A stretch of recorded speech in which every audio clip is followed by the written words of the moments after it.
selanjutnya sebelum mulai pembelajaran kita berdoa terlebih dahulu. Kepada Ananda Radi mohon bantuannya untuk memimpin doa kita pada hari ini. Terima kasih teman-teman sekalian. Dalam sebelum kita belajar akan kita berdoa bersama kita masing-masing. Berdoa dimulai. Berdoa selesai. Amin. Nah, karena kita belajarnya di siang hari untuk meningkatkan semangat kita, coba kita tepuk semangat dulu. Yuk semuanya. 2, 3. Tepuk semangat. Dar dar dar. Deng deng deng. Deng deng deng. Dar dar dar. Deng deng deng. Deng deng deng. Aha aha se. Aha aha ma. Aha aha na. Aha aha semangat. Ngantuknya dibuang jauh-jauh dulu. Kayak gitu. Nah, kita akan mulai belajar. Nah, ada yang masih ingat pelajaran Pancasila minggu lalu kita belajar tentang apa? Coba siapa yang tahu angkat tangan?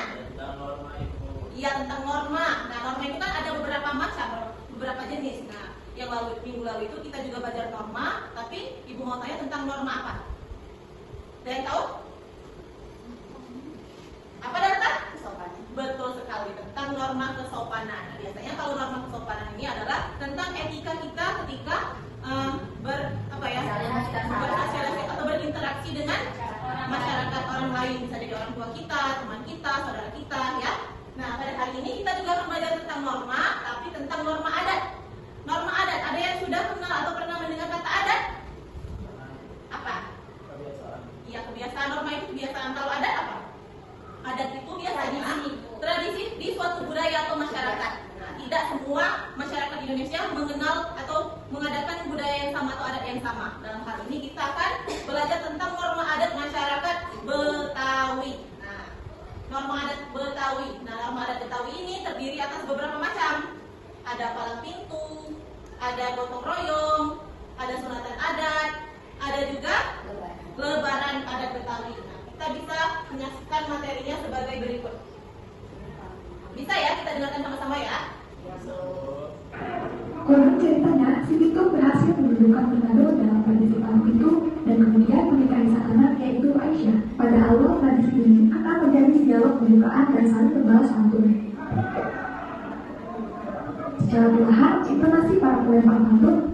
Nah, jadi bisa kita simpulkan ya kalau norma adat palang pintu ini biasanya terjadi di suatu hajatan pernikahan. Nah, kegiatannya itu biasanya berbalas pantun. Nah, siapa yang sudah pernah menyaksikan kegiatan semacam ini? Saya Ibu, di tempat saya Ibu. Oh ya, pernah ya? Ya Bu. Gimana, seru? Ya seru Ibu, ada ondel-ondel Bu di sana. Ketika bisa ini nggak? Berpantun nggak? Tidak bisa Ibu. Nggak bisa belajar lagi ya. Belajar bahasa Indonesia. Nah, selanjutnya ada yang namanya lebaran Betawi. Kita bisa saksikan videonya sebagai berikut. Pembuli khas Betawi, buat yang bakalnya. Ini ada kampung Budi Kosambi, yang mana di kampung ini punya tradisi yang cukup menarik.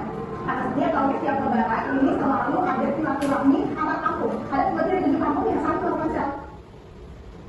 Nah, kalau norma adat Betawi dengan lebaran Betawi ini yaitu warga Betawi ini ketika hari lebaran mereka saling bersilaturahmi, mengunjungi satu sama lain. Nah, biasanya setiap yang dikunjungi itu menyajikan berbagai macam makanan. Nah, siapa yang pernah ini berkunjung atau bersilaturahmi ke rumah tetangga-tetangganya ketika hari lebaran? Saya Ada makanan apa aja kalau di adat Betawi itu? ketoprak. Iya, ketoprak, benar sekali ya. Selanjutnya adalah gotong royong adat Betawi. Nah, gotong royong adat Betawi ini biasanya juga dilakukan ketika mengadakan lebaran Betawi ini, di mana masyarakat saling bantu-membantu kerjasama untuk mempersiapkan sajian atau masakan yang akan diberikan atau disajikan kepada masyarakat ketika lebaran Betawi. Atau juga ada gotong royong kerja bakti, kemudian kerjasama masak-masak di hajatan orang yang mengadakan pernikahan dan sebagainya.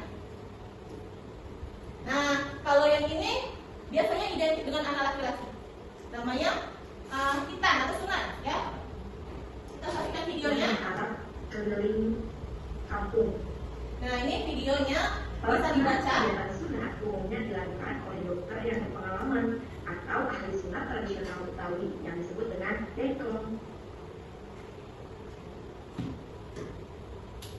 Jadi bedanya sunatan adat Betawi dengan sunatan yang lainnya itu terletak pada acara ketika prosesi sunatan itu telah selesai, di mana adanya arak-arakan anak yang sudah selesai disunat itu diarak ya, dan biasanya juga ada ornamen tertentu yang identik dengan budaya Betawi, contohnya seperti ondel-ondel. Nah, di antara beberapa jenis norma Betawi. Nah, dari video yang sudah kita saksikan tadi tentang beberapa jenis norma yang ada di adat masyarakat Betawi, tadi ada berapa? 4. Ada 4. Nah, di antara 4 norma adat tersebut, kira-kira ada yang mau ditanyakan yang belum jelas? Nggak apa-apa Kornel, kalau kesulitan untuk mengatakan pertanyaannya boleh ditulis saja biar nanti dikasih ke ibu. Lah, Bu, kocak dia nanya Bu, kalau perempuan ada sunatan atau khitanan nggak, Bu? Oh, nah kalau sunatan adat Betawi ini seperti yang kita ketahui ya, yang berkewajiban untuk disunat atau dihitan itu kan adalah anak laki-laki. Jadi karena anak perempuan tidak disunat, tidak dihitan, jadi tidak ada anak perempuan mengikuti upacara adat atau sunat Betawi ini. Jelas? Oke, alhamdulillah. Nah, kalau sudah jelas materinya, apa ada lagi pertanyaan? Tidak ada. Kalau tidak ada, ibu ada tugas KPD ya. Tugasnya nanti anak-anak itu per kelompoknya mendapatkan masing-masing norma adat yang berbeda, tapi tugas dan fungsi yang diberikan itu sama.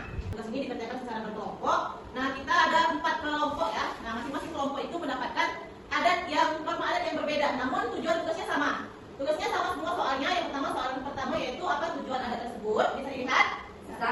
Bagaimana adat itu dijalankan, apa manfaat adat tersebut bagi masyarakat. Nah, kelompok satunya Radi dan Muhammad ya, Delta dan Julika, Emilia dan Putri, Satika dan Cornelia.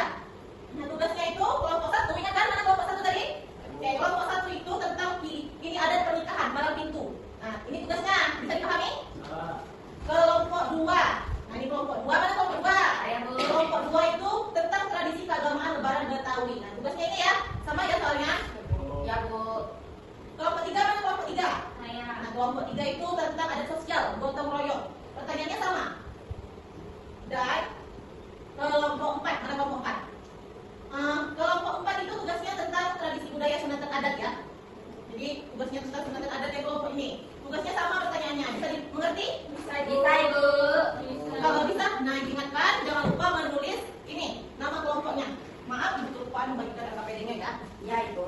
Nih, jangan lupa menulis nama kelompoknya. Silakan dikerjakan.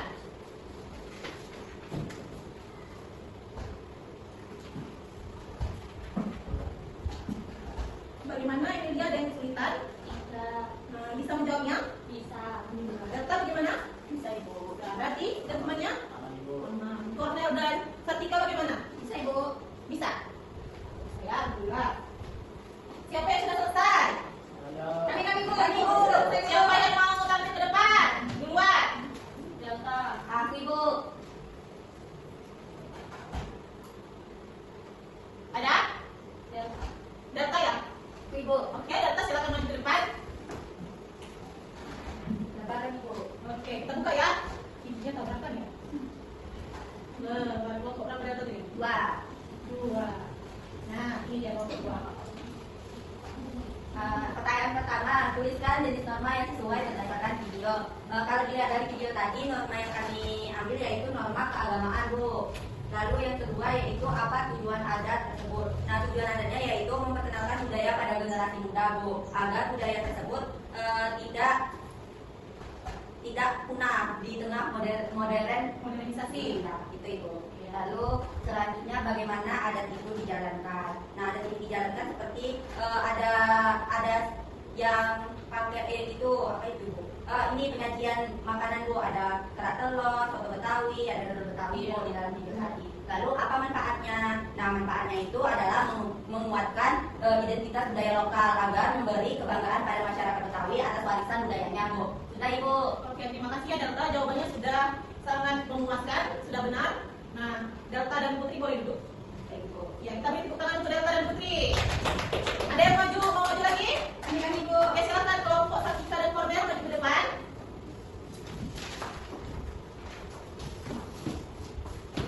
Hati-hati ya.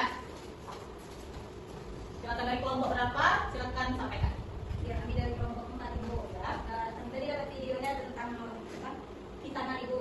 Nah, sunatan adat ya? Ya, sunatan adat. Jadi di video itu jenis normanya itu agama Ibu. Karena di dalam itu khitanan itu perintah dalam agama Islam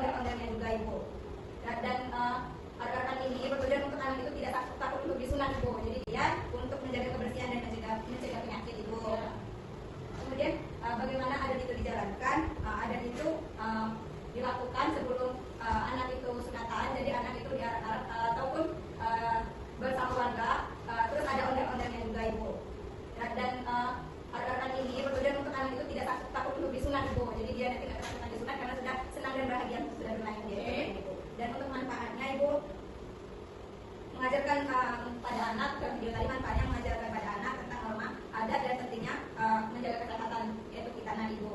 Kemudian menjalankan sunnah dan kewajiban umat Islam juga ibu. Oke, terima kasih ya Santika dan Kornel, jawabannya sudah sangat memuaskan, sudah benar. Nah, Kornel dan Santika boleh duduk, kita tepuk tangan untuk Santika dan Kornel.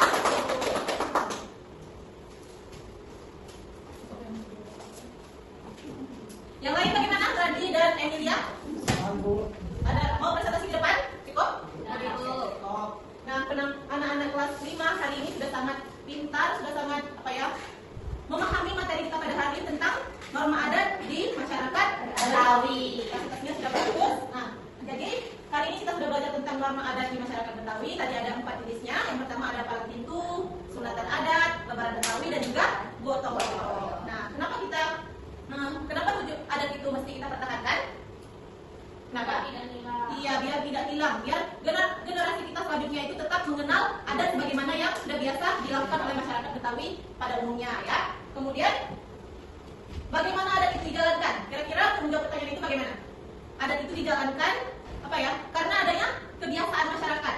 Nah, karena hal itu sudah lumrah adanya di masyarakat, khususnya dalam hal ini masyarakat Betawi. Beda halnya dengan masyarakat yang lainnya, karena ini khusus di masyarakat Betawi. Kira-kira kalau pembelajaran kita sudah berada di akhir sesi pembelajaran, ada yang mau ditanyakan lagi? Tidak ibu, dari ibu Tidak? Tadi, tolong kalau lagi belajar itu jangan dulu tahan dulu tentunya.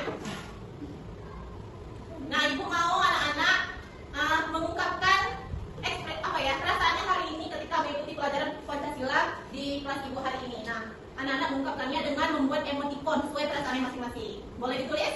boleh ibu. Oke, silakan.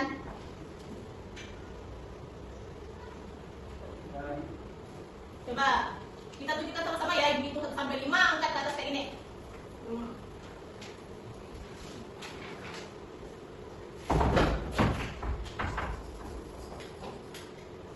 Sudah?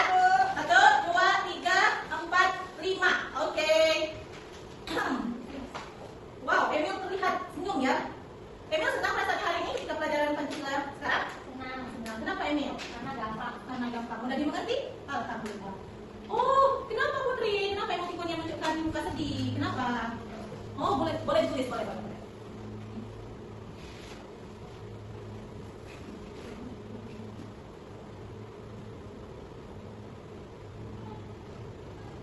Iya, ibu berikan waktu, silakan ditulis. Berarti.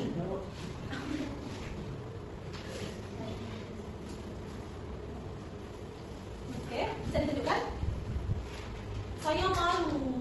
Kenapa? Malu kenapa?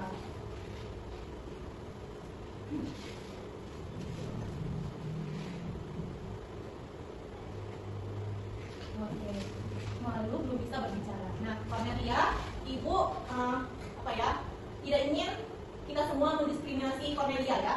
Jadi apapun perbedaan yang ada di antara kita harus memberikan perlakuan yang sama, tidak boleh membedakan, termasuk Cornelia, karena dia memiliki keterbatasan dalam berbicara. Maka kita sebagai teman dan ibu juga sebagai guru memberikan dia kesempatan untuk mengatakan dengan cara yang berbeda, mungkin melalui tulisan atau gambar. Saya nggak apa-apa ya Putri Cornelia, kan masih ada media lain yang bisa mewakili ungkapan yang bisa dikatakan oleh Cornelia.